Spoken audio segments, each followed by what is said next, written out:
Chapter 26. Miles. 6 years earlier. My room is Rachel's now. Rachel's room is my room. We graduated. We moved in together. We're in college now. See? We've got this. Ian brings in the last of the boxes from the car. "Where do you want this one?" he asks. "What is it?" Rachel asks him.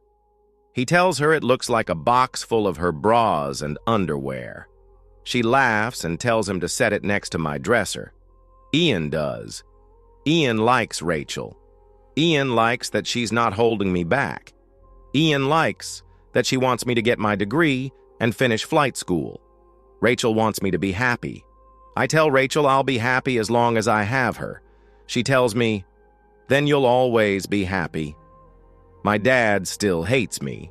My dad doesn't want to hate me. They're trying to accept it, but it's hard. It's hard for everyone. Rachel doesn't care what everyone thinks. She only cares what I think, and I only think about Rachel.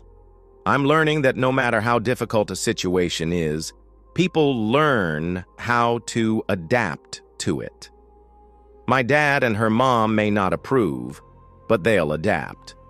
Rachel may not be ready to be a mom, and I may not be ready to be a dad, but we're adapting. It's what has to happen. If people want peace within themselves, it's necessary. Vital, even.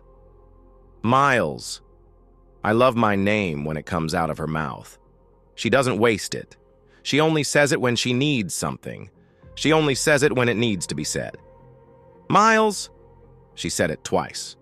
She must really need something. I roll over and she's sitting up in bed. She looks at me wide-eyed. "Miles!" 3 times. "Miles!" 4. "It hurts." Shit. I jump out of bed and grab our bag. I help Rachel change clothes. I help her to the car. She's scared. I might be more scared than she is. I hold her hand while we drive. I tell her to breathe. I don't know why I tell her this. Of course, she knows to breathe. I don't know what else to tell her. I feel helpless. Maybe she wants her mom. "Do you want me to call them?" She shakes her head.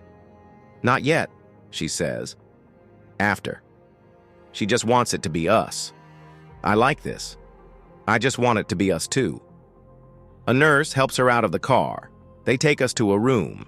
I get Rachel whatever she needs. "Do you need ice?" I get it for her. "Do you want a cold rag?" I get it for her. "Do you want me to turn off the TV?" I turn it off. "Do you want another blanket, Rachel?" "You look cold." I don't get her a blanket. She's not cold. "Do you want more ice?" She doesn't want more ice. She wants me to shut up. I shut up. "Give me your hand, Miles." I give it to her. I want it back. She's hurting it. I let her keep it anyway. She's quiet. She never makes a sound. She just breathes. She's incredible. I'm crying. I don't know why. I love you so goddamn much, Rachel. The doctor tells her she's almost done. I kiss her on the forehead. It happens. I'm a dad. She's a mom. "It's a boy," the doctor says. She's holding him. She's holding my heart. He stops crying. He tries to open his eyes. Rachel cries. Rachel laughs. Rachel tells me thank you. Rachel tells me thank you.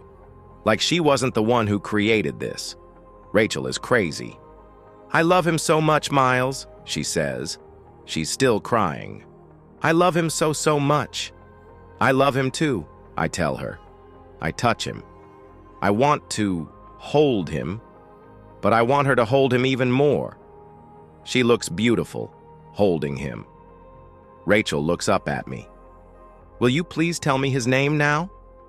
I was hoping he would be a boy so I could have this moment.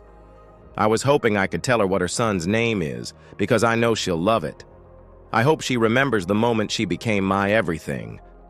"Miles is going to show you the way to Mr. Clayton's class, Rachel." "His name is Clayton."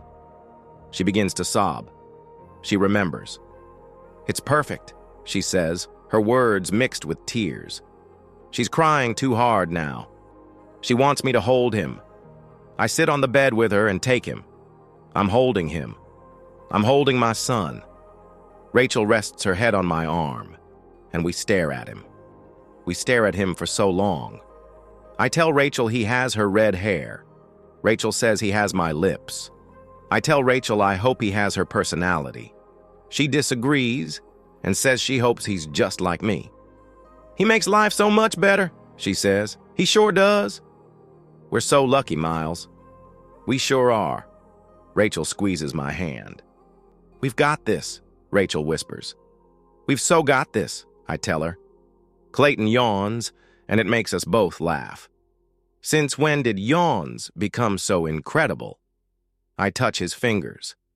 We love you so much, Clayton. To be continued.